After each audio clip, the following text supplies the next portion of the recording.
எல்லோருக்கும் வணக்கம்.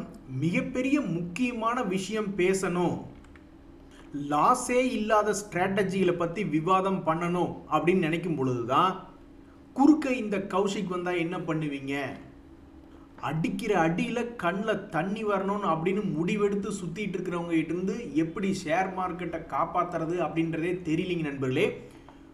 2020 வந்த கோவிடை விடவும் மோசமான ஒரு சரிவை இந்த ஷேர் மார்க்கெட் சந்திக்குமா இப்படியே போய்கிட்டு இருந்தா அப்படின்ற ஒரு மிகப்பெரிய ஒரு பிரச்சனை வருது.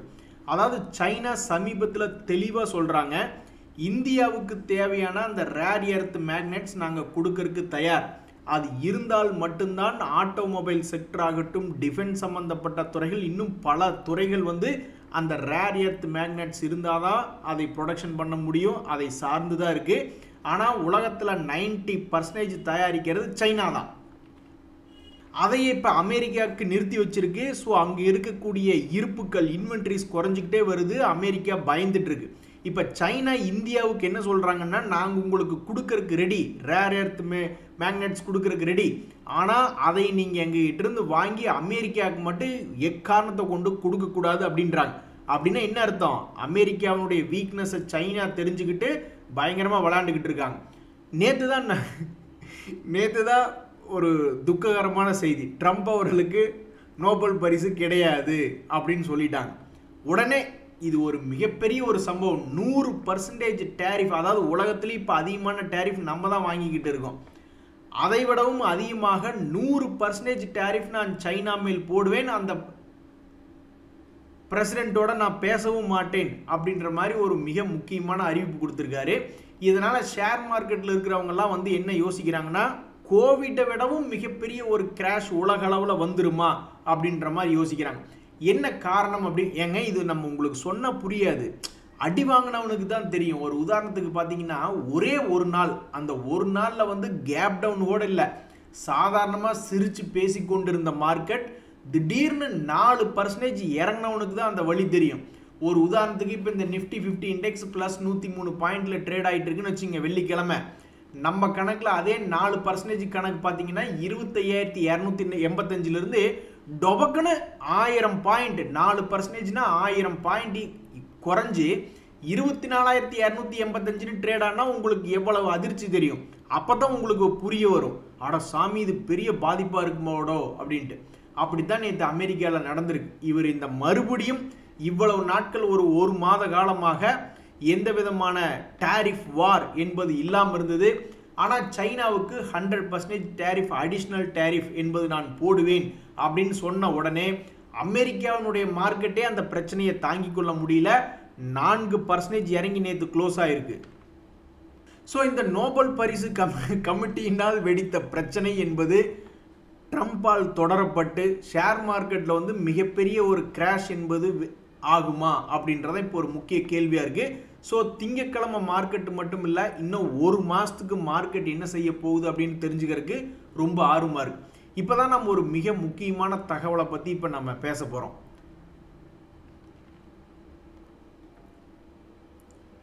லாபம் மட்டுமே கிடைக்கிறதுக்கு என்ன வழி, லாஸே இல்லாத ஸ்ட்ராட்டஜி என்ன அப்படின்னு ட்ரேடர்களுக்கு மத்தியில் டிஸ்கஸ் பண்ணும் பொழுது, விவாதம் படுத்தும் பொழுது முக்கிய தகவல் என்ன அப்படின்னா, முதல்ல உங்களுடைய போர்ட்ஃபோலியோவில் ஒரு 10-15 ஷேர் இருக்குன்னு வச்சுங்க. ஒரு உதாரணத்துக்கு யாராக இருந்தாலும் ஏதாவது 1-2 ஷேரை அவங்களுடைய போர்ட்ஃபோலியோவில் வாங்கி வச்சுருப்பாங்க. ஒருவேளை அவங்க வேறு ஏதாவது ஒரு பங்குகளோட ஒவ்வொன்றா எடுத்து கம்பேர் பண்ணுறாங்கன்னு வச்சுங்களேன். இப்போ ஒரு உதாரணத்துக்கு நிஃப்டி, நம்ம ஸ்டாக் மார்க்கெட்டினுடைய பெஞ்ச் மார்க் இண்டெக்ஸ் நிஃப்டி 50 இண்டெக்ஸ்னு ஒன்று இருக்குது. ஸோ அப்போ அந்த நிஃப்டி 50 இண்டெக்ஸ் ஏதாவது ஒரு சமயத்திலேருந்து திரும்பி தன்னுடைய லைஃப் டைம் ஹையை போய் தொடுவானா, அதுக்கு அதிகமான சாத்தியக்கூறுகள் இருக்கா, அதன் மேல் நம்பிக்கை இருக்கா அப்படின்றதையும் அவங்கக்கிட்ட ஏதோ ஒரு பங்கு, ஒரு உதாரணத்துக்கு இண்டஸ்இண்ட் பேங்க் அப்படின்ற மாதிரி ஏதோ ஒரு பங்கு, எனத்தையாவது ஒன்றை வச்சுக்கிடுங்க, அது கீழே தரமட்டத்தில் இருக்கணும், அல்லது டாடா மோட்டார், அந்த மாதிரி ஒரு 4-5 பங்குகளை, அந்த மாதிரி ஒரு 4-5 பங்குகள் எடுத்து வச்சுக்கிட்டு அவங்களுடைய போர்ட்ஃபோலியோவில் இருக்குன்னு வச்சுங்க. அப்போ அந்த பங்குகள் திரும்பி என்னைக்காவது தன்னுடைய வாழ்நாள் உச்சத்தை தொடுவானா அப்படின்ற நம்பிக்கை இருக்கா? அப்படி நம்பிக்கை இல்லைன்னா அப்புறம் அந்த பங்கு எதுக்கு போர்ட்ஃபோலியோவில் இருக்கு அப்படின்றதான் முதல் கேள்வியா இருக்கணும் அப்படின்றது பல அனுபவசாலிகள் சொல்றாங்க. ஏன்னா மார்க்கெட்ல ஒரு பெஞ்ச் மார்க் இண்டெக்ஸ் இருக்கு, அது வந்து திரும்பி தன்னுடைய வாழ்நாள் உச்சத்தை மறுபடி தொடர்க்கு வாய்ப்பு இருக்கு அப்படின்னு நினைக்கிற நேரத்தில் அப்போ கும்பாக்குட்டி பங்குகள் ஏதாவது ஒன்று போர்ட்ஃபோலியோவில் இருக்கு, அது திரும்பி தன்னுடைய வாழ்நாள் உச்சத்தை தொடவே தொடாதுன்னு வாங்கினவங்க மனசுக்குள்ளேயே நம்பிக்கை இருக்கக்கூடிய பட்சத்தில் அப்போ மார்க்கெட்டில் எப்படி லாபம் வரும் அப்படின்றதான் ஒரு சாதாரண கேள்வியாக இருக்கு. இப்போ ஒரு உதாரணத்துக்கு பார்த்தீங்கன்னா சிடிஎஸ்எல் அப்படின்றது ஸ்டாக் மார்க்கெட்டில் இருக்கக்கூடிய ஒரு முக்கியமான பங்கு. இவன் இல்லைன்னா செட்டில்மெண்ட் என்பதேவும் நடக்காது. ஸோ மிக முக்கியமான பங்காக இருக்கக்கூடிய இந்த சிடிஎஸ்எல் தற்போதைய நிலைமையில் தன்னுடைய வாழ்நாள் உச்சத்திலிருந்து 20% என்பது இறங்கி ட்ரேட் ஆகிட்டு இருக்கு. அப்போ சில பேர் என்ன பண்ணுவாங்க, அவங்க கிட்ட இருக்கக்கூடிய போர்ட்ஃபோலியோவில் ஏதோ ஒரு பங்கு என்னத்தையாவது ஒன்று எடுத்து வச்சிருக்காங்கன்னு வச்சுங்க. ஒரு உதாரணத்துக்கு ட்ரெண்ட் அப்படின்னு கூட டாடா குரூப்பினுடைய ஒரு பங்கு இருக்குன்னு வச்சுங்க. அந்த பங்கு தற்போது இறங்கி இருக்கு அப்படின்ற நிலைமையில அந்த பங்கு மறுபடியும் தன்னுடைய பழைய ஹையை கீது வந்து தொடுமா, அதுக்கு நம்பிக்கை இருக்கா? அல்லது இந்த சிடிஎஸ்எல் அப்படின்ற பங்கு திரும்பி வந்து மறுபடியும் தன்னுடைய வாழ்நாள் உச்சத்தை தாண்டுமா, இதுக்கு நம்பிக்கை அதிகமா, அதுக்கு நம்பிக்கை அதிகமா? அதே மாதிரி இந்த எஸ்பிஐ அப்படின்ற ஒரு எக்ஸாம்பிள் எடுத்து பார்த்தீங்கன்னா ஒரு கட்டத்தில் அவன் 640 ரூபாய்னு ஒரு ஷேருக்கு 200 ரூபாய்கள் குறைந்து ட்ரேட் ஆகிட்டு இருந்தான். எப்போ தெரியுங்களா? இந்த வருஷத்தினுடைய பிப்ரவரி மாசத்துல. என்னடா இப்படி 25% கீழே இறங்கி மிகவும் பலவீனமாக ட்ரேட் ஆகி கொண்டிருக்கிறதே, கிட்டத்தட்ட 8 மாசத்துலேருந்து 1 வருஷம் ஆயிடுச்சு, இன்னும் மேலே வரலையே அப்படின்னு சில பேர் நினைப்பாங்க. சில பேர் என்ன நினைப்பாங்க, சரி ஸ்டேட் பேங்க் ஆஃப் இந்தியா தானே, அது எப்படி திவால் ஆகும், அது தொடர்ந்து இயங்கக்கூடிய பங்காக தான் இருக்கும், அதனால் அந்த ஷேர் ப்ரைஸ் வந்து என்னைக்காவது ஒரு நாள் ஒரு 30-40% ஏறி தன்னுடைய பழைய ஹையை மீட்டெடுப்பான். ஏன்னா இப்போ சமீபத்தில் செய்தி என்ன அப்படின்னு பார்த்தீங்கன்னா எஸ்பிஐ என்பது தன்னுடைய வாழ்நாள் உச்சத்துக்கு பக்கத்தில் மறுபடி திரும்பி வந்திருக்கு, கீழிருந்து 30% ஏறி. ஸோ அப்போ இந்த மாதிரிலாம் கம்பேர் பண்ணோம். ஸோ போர்ட்ஃபோலியோவில் கும்பாக்குட்டி பங்குகளை வாங்கி லாஸ் ஆகிட்டு இருக்கு அப்படின்ற சமயத்தில் ஸ்டாக் மார்க்கெட்டில் லாஸே இல்லாத வகையில் வந்து சில பேர் நினைக்கிறது என்ன, கீழே இருக்கக்கூடிய பங்கு திரும்பி மறுபடி தன்னுடைய வாழ்நாள் உச்சத்தை தொடுமா? ஒரு உதாரணத்துக்கு ரிலையன்ஸ் அப்படின்ற பங்கு ஒரு எக்ஸாம்பிள். சில பேர் என்ன நினைக்கலாம், இந்த ரிலையன்ஸ் அப்படின்றது என்னைக்காவது ஒரு நாள் கரண்ட் நிலையிலிருந்து ஒரு 15% ஏறி மேபி தன்னுடைய வாழ்நாள் உச்சத்தை திரும்பி ஒரு இடம் தொடுமோ அப்படின்ற மாதிரி சில பேர் நினைக்கலாம். சில பேர் இல்லை இது எங்கே கும்பாக்குட்டி நடக்க போகுது அப்படின்ற மாதிரி நினைக்கலாம். ஸோ ஒரு போர்ட்ஃபோலியோ என்பது லாபத்தில் எப்பாவது ஒரு நாள் வரணும் அப்படின்னா பேசிக்காகவே அந்த பங்கு என்றாவது ஒரு நாள் திரும்பி வந்து லைஃப் ஹையை தொடர்றதுக்கு உண்டான குவாலிட்டி ஏதாவது இருக்கா, ஏதாவது அது வந்து அந்த பிஸ்னஸை ரீப்ளேஸே பண்ண முடியாது. ஒரு உதாரணத்துக்கு ஸ்டேட் பேங்க் ஆஃப் இந்தியா அப்படின்ற பங்கை ரீப்ளேஸ் பண்ணிவிட்டு அவன் பண்ணக்கூடிய பிஸ்னஸை ரீப்ளேஸ் பண்ணிவிட்டு வேறு ஏதாவது ஹெச்டிஎஃப்சி பேங்க்கோ ஐசிசி பேங்க்கோ வந்து அந்த கம்பெனியை மூட வைக்க முடியுமா? முடியாது. ஸோ அப்படி இருக்கக்கூடிய பங்குகளாக திரும்பி தன்னுடைய வாழ்நாள் உச்சத்தை வந்து தொடும் பொழுது அப்போ லாஸ் என்பதே பெரும்பாலும் மேபி 6 மாதத்துல அல்லது 2 வருஷத்துல 1 வருஷத்துல லாஸ் ஆகி இருக்கலாம். ஆனால் என்னைக்காவது ஒரு நாள் வந்து அது திரும்பி தன்னுடைய லைஃப் டைமை திருப்பி தொடுமா அப்படின்ற ஒரு நம்பிக்கை என்பது வேணும். அப்படி வாங்கி வச்சிருக்கிறவங்களுக்கே அந்த நம்பிக்கை இல்லைன்னா எதுக்கு அது போன்ற பங்குகளில் போய் லாக் ஆகி வந்திருக்காங்க அப்படின்றது ஆண்டவனுக்கே வெளிச்சம். ஆக மொத்தத்தில் நான் வந்து பல ஆர்டிஃபிஷியல் இன்டெலிஜென்ஸில் அனலைஸ் பண்ணிய பிறகு, பல ட்ரேடர்களுடைய தொகுப்பாய்வுகள் பார்த்த பிறகு, பல பேர் சோஷியல் மீடியாக்களில் பதிவிடுகிறதெல்லாம் பார்க்கும் பொழுது பல விதங்கள் இருக்குது. அதில் வந்து முக்கியமாக இந்த எஸ்ஐபி அப்படின்றதுல வந்து பார்த்தீங்கன்னா லாபம் மட்டுமே கிடைக்கணும், அதுக்கு ஏதாவது ஒரு சிறந்த வழி இருக்கான்னு பல பேர் தேடிக்கிட்டு இருக்கீல. டேட்டாக்கள் வந்து என்ன சொல்லுதுன்னா இந்த மாதிரி எஸ்ஐபி என்பதே லாங் டேர்ம். எப்படி ஒருத்த வந்து 10 வருஷமா விடாப்பிடியா இருக்கான், ஒருத்த 20 வருஷமா அட்டெம்ப்ட் அடிச்சுக்கிட்டே இருக்கான். ஒரு காலேஜ்லேயே எனக்கு தெரிஞ்சு எங்க கூட படித்தவங்க வந்து ஒரு 15 பேப்பர் வச்சுக்கிட்டு 4 வருஷம் 5 வருஷம் கழிச்சு கிளியர் பண்ணுறான்னு வச்சுங்களேன். ஸோ அட்டெம்ப்ட் அடிச்சுக்கிட்டே இருக்கான். அப்போ லாங் டேர்மில் 10 வருஷமா 20 வருஷமா ஒருத்த எஸ்ஐபி மூலியமாக ஷேர் மார்க்கெட்டை அடிச்சுக்கிட்டே இருக்கான்னா அப்படின்னா என்ன அர்த்தம் அப்படின்னு பார்த்தீங்கன்னா இதனுடைய ப்ராபபிலிட்டி என்பது, இந்த எஸ்ஐபி போன்றதனுடைய ப்ராபபிலிட்டி என்பது மிகவும் அதிகமாக லாபம் மட்டுமே கிடைக்கணும் அப்படின்னு நினைச்சிட்டு இருக்கிறவங்களுக்கு ஒரு வரப்பிரசாதமா இருக்கு. இப்போ கூட பாருங்க, மார்க்கெட் நேற்று போன வாரத்தில் ஏறி இருப்பான். உடனே பல பேர் எஸ்ஐபி போட்டுருங்க வந்து சந்தோஷமா சிரிச்சு பேசிக்கிட்டு இருப்பாங்க, ஆஹா என்ஏவி ஏறிடுச்சுனான்னு.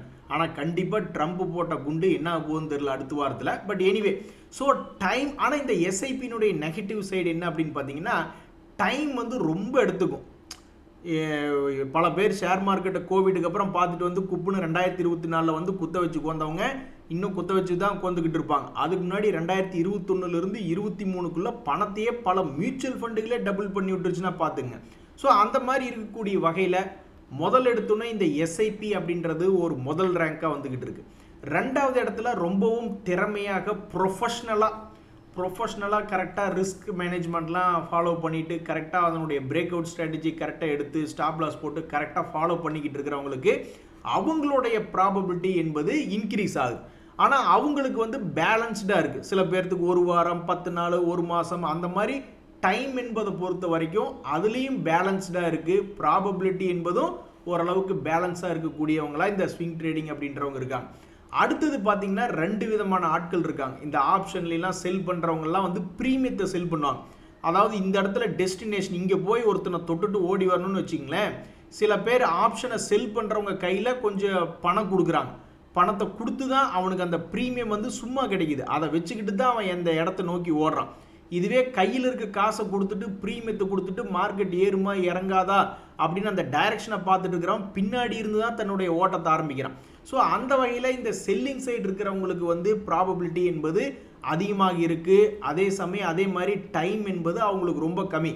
ஆனாலும் ஸ்டாக் மார்க்கெட்டினுடைய டேட்டா என்ன சொல்லுதுன்னா, அதில் எவனாவது ஒரு 10 பேர்த்துக்கு ஒருத்தர் தான் 2 பேர் தான் உருப்படியாக சம்பாதிக்கிறான் அப்படின்ற மாதிரி அதனுடைய வின்னர்ஸ் ப்ராபபிலிட்டி கம்மியாயிருது. அந்த ஸ்ட்ராட்டஜினுடைய டைம் ஓரளவுக்கு கன்சிஸ்டண்ட்டாக குறைவான டைமில் ஜெயிக்க முடியும்னு காமிக்கும். அதே மாதிரி ப்ராபபிலிட்டி என்பது அதிகமாக இருந்தாலும் வின்னர்ஸ் மொத்தம் எத்தனை பேர் எண்ணிக்கையில் ஜெயிச்சாங்க அப்படின்னு பார்த்தா அங்கே ரொம்ப கம்மியாக இருக்குது. ஆனால் எஸ்ஐபியில் போய் பார்த்தோம்னா சாதாரணமாக காலேஜ் படிக்கிற பையனே எஸ்ஐபி போட்டு நேரம் லாபத்தில் வந்துட்டு இருப்பான். சில பேர்லாம் ஏதோ ஒரு வகையில் ஸ்டாக் மார்க்கெட்டில் ஸ்டாக்ஸை வாங்கி வச்சுருப்பாங்க. இப்போ நம்ம அப்படியே கூட ஒரு விஷயம் பேசிகிட்டு இருந்தோம் இல்லைங்களா, ஒருவேளை இந்த ஸ்டாக் வந்து தன்னுடைய லைஃப் ஹையை போய் திரும்பி தொடுமா அப்படின்ற மாதிரி பல நியூஸ்களை பார்த்து பல விஷயங்கள் எடுத்து வச்சுக்கிட்டு அவங்க வந்து லேசாக புலம்பிக்கிட்டு இருப்பாங்க, அடோடா லாஸ் ஆகி போச்சு அப்படின்ட்டு. டை கரெக்டாக சொல்லு, போன வருஷம் என்ன பண்ணால், அதுக்கு முந்தின வருஷம் என்ன பண்ணால், உன்னுடைய ரியலைஸ்டு என்ன அன்ரியலைஸ்டு என்னன்னு கூப்பிட்டு கேட்டோம்னா அப்போ தான் சொல்லுவாங்க, அதில் ஒரு 50 லட்சம் லாபம் பண்ண தம்பி, இப்போ இந்த கரண்ட் சுச்சுவேஷனில் ஒரு 10 லட்ச ரூபா கம்மியாக இருக்குது தம்பி அப்படின்னா, அப்போ மொத்தமாக நெட்டுக்கு 3 வருஷத்துக்கு கணக்கு போட்டு பார்த்தா 40 லட்ச ரூபா லாபத்தில் இருப்பாங்க. ஸோ இந்த மாதிரி ஸ்டாக் நியூஸ் பேஸ் பண்ணி எடுக்கிறவங்க ஒரு ஸ்ட்ராட்டஜி இல்லாமல் ஒரு ப்ரொஃபஷனலிசம் இல்லாமல் போகிறவங்களுடைய கணக்கு எடுத்து பார்க்கும்பொழுது அவங்களுக்கு டைம் பீரியடில் எப்போ வெற்றி வரும், அதே மாதிரி ப்ராபபிலிட்டியில் எப்படி வெற்றி வரும் அப்படின்றது தெரில. ஆனால் அந்த சுச்சுவேஷன்லேயும் லாபம் மட்டுமே வரணும் அப்படின்னா இந்த ரியலைஸ்டையும் அன்ரியலைஸ்டையும் டோட்டல் பண்ணி பார்க்கும் பொழுது அவங்க எடுத்திருக்கக்கூடிய ஸ்ட்ராட்டஜியின் படி கடைசியில் நெட்டுக்கு பார்க்கும்போது லாபம் வந்ததுன்னா அப்போ அதுவும் ஒரு லாபமான ஸ்ட்ராட்டஜி தான். ஸோ இதில் ஒவ்வொருத்தருடைய எக்ஸ்பீரியன்ஸ் என்னவா இருக்குது அப்படின்ற சொன்னீங்கன்னா இன்னுமே டேட்டாவினுடைய இன்ஃபர்மேஷன் என்பது இன்னுமே அதிகமான ப்ராபபிலிட்டியோட போகும். ஸோ இப்போ நான் பார்த்த வரைக்கும் நஷ்டமே வரக்கூடாது, லாபம் தான் அப்படின்னா இது போன்ற எஸ்ஐபி ரிலேட்டடான பதிவுகளை பதிவிட்டவங்க, ட்ரேடர்களுடைய கம்யூனிட்டியில் பேசிக்கிட்டவங்க எல்லாத்துலேயுமே இதுதான் மெஜாரிட்டி. ஒரு 100க்கு 90 பேர்த்துக்கு மேலே ஜெயிச்சு கொடுத்த மெத்தடு அப்படின்றதுலாம் இதுதான் முன்னாடி வந்து நிற்கிது. அதுக்கு அடுத்த நிலையில் தான் இந்த ஸ்விங் ட்ரேடிங், அப்புறம் ஆப்ஷனை செல் பண்ணுறது, அதெல்லாம் அடுத்தடுத்த நிலையில் தான் வந்து நிற்கிது.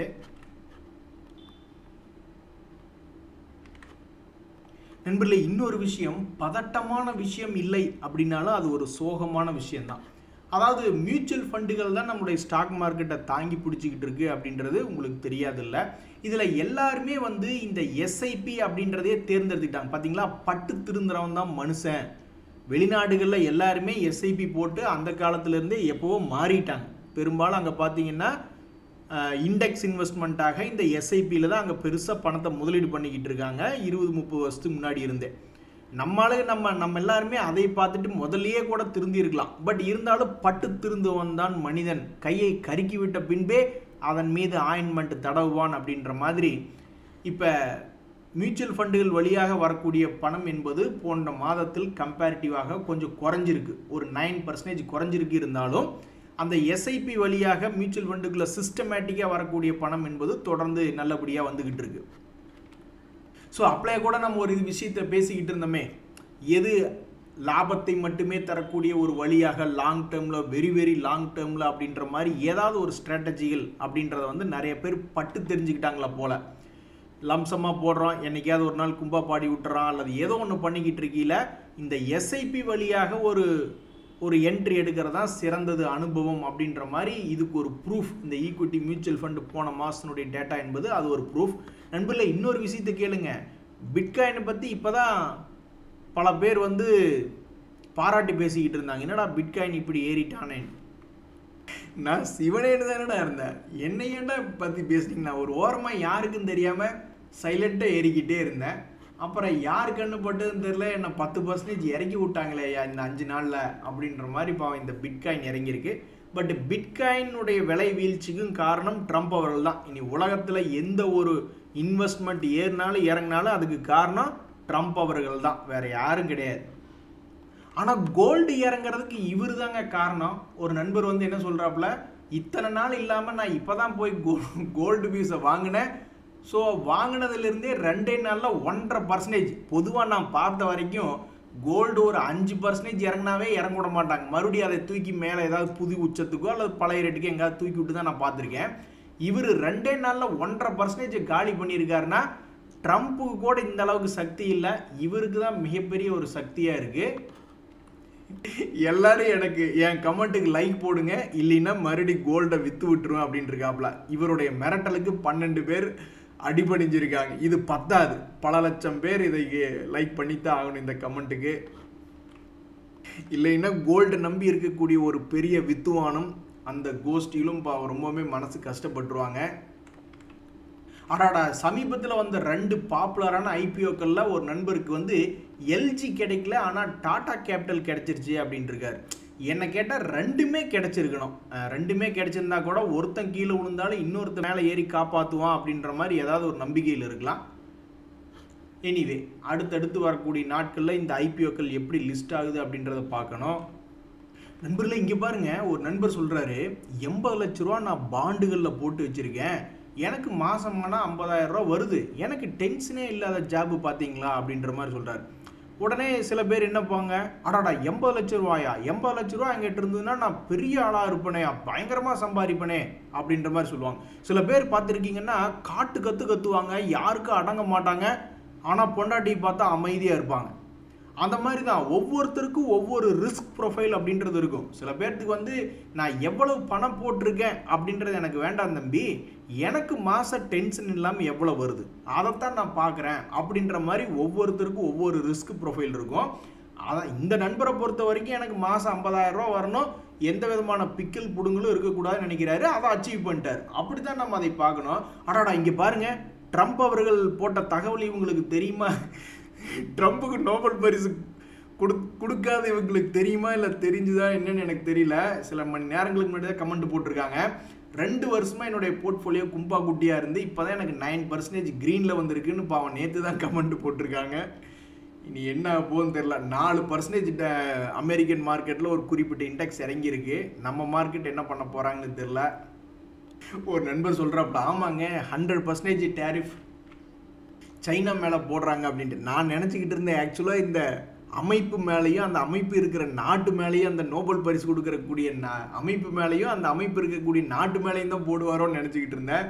மனுஷ கோபத்தில் நேராக சைனாக்கே போயிட்டாரு. நண்பர்களே, ஊருக்குள்ளே பெரிய பெரிய நேம்களை உபயோகப்படுத்தி, உங்களுக்கு ஐசிசி செக்யூரிட்டிஸ் அப்படின்றது தெரியும், அந்த மாதிரி எத்தனையோ பெரிய பெரிய ஜாம்பவான்கள், ஜீரோதா அப்படி இப்படின்னு ஏகப்பட்ட பேர் தெரியும். ஆனால் உங்களை யாராவது அந்த நேமை உபயோகப்படுத்தி அந்த கம்பெனிக்கே தெரியாமல் உங்களை ஏமாற்றி பணம் பறிக்கக்கூடிய திட்டங்களும் நடந்துக்கிட்டு தான் இருக்குது. அதனால் ரொம்ப எச்சரிக்கையாக இருங்க. ஒரு நண்பர் சொல்கிறாப்புல, இந்த மாதிரி ஒரு பெரிய பாப்புலரான புரோக்கர் நேம்ஸ் எல்லாம் இருக்குது, அதை உபயோகப்படுத்தி வாங்க, நீங்கள் எங்கள் மூலியமாக அப்ளை பண்ணும்போது உங்களுக்கு டிஸ்கவுண்ட் கிடைக்கிற மாதிரிலாம் ஏற்பாடு பண்ணித்தரோம் அப்படி இப்படின்னு ஏதாவது ஒன்று சொல்லி பணத்தை அவங்களுடைய அப்ளிகேஷன் வழியாக பணம் போட வச்சு உங்களுக்கு பணம் அதிகமாக இருக்கிற மாதிரியும் காமிச்சு மேலும் மேலும் பணத்தை போட்டு இன்னும் பெருசாக நீங்கள் லாபம் பண்ணலாம். நீங்கள் சொன்னால் நம்ப மாட்டீங்க, திருப்பூரில் எனக்கு தெரிஞ்ச ஒருத்தர் பணத்தை விட்டுருக்காப்புல. பெங்களூர்லேருந்து ஏதோ ஒருத்தன் வேலை பார்த்துக்கிட்டு இருந்திருக்கான், அவனுக்கும் இவருக்கும் காலேஜில் பழக்கமா. அவன் கூப்பிட்டு அதையும் இதையும் சொல்லி பணத்தை போட வச்சு பெரிய அமௌண்ட் ஒன்று லாக் ஆகிட்டு இருக்கு. அது எல்லாமே இப்படி வந்தது தான். நான் அவரை பிடிச்சி கண்டபடி பேசிக்கிட்டு இருந்தேன். ஏன் ஒரே ஊரில் இருக்கோம், இந்த மாதிரி ஏதாவது ஒரு சம்பவம்னு இருக்குது, பணம் போடுறதுக்கு முன்னாடி சொல்லக்கூடாதா? பணத்தை போட்டு லாக் பண்ணி விட்டுட்டு பாரு வாட்ஸ்அப்பில் தான் நாங்கள் பேசிக்கிட்டு இருக்கோம் அப்படின்னு. வாட்ஸ்அப்பை பிளாக் பண்ணிட்டு போயிட்டா நீ என்ன பண்ணுவ? நன்றி, வணக்கம்.